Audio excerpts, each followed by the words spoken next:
Hello everyone. তো আজকে বুধবারের লাঞ্চ আমাদের কি হয়েছে চলো তোমাদের সাথে শেয়ার করি। প্রতিদিনের মতো ভাত, ভেন্ডির তরকারি, আলু পোস্ত, এখানে আছে কুন্দুরি ভাজা, আর এখানে আছে ডাল। আর আমাদের আজকে চিকেন হয়েছে, তো আমার বেটু আর কাকিমা চিকেন খায় না, তাদের জন্য ডিম। তো চলো তোমাদের সাথে শেয়ার করি। আমি চিকেন রান্না করছিলাম।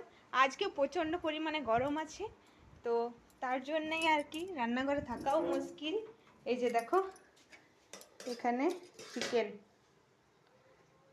আমি রান্না করেছি আজকে। মায়ের শরীরটা ভালো নেই বলে এখন পুরো ফুটছে,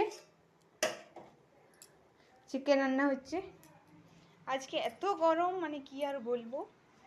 মেঘ কে যেন জল আসতেও পারে, আবার নাও আসতে পারে।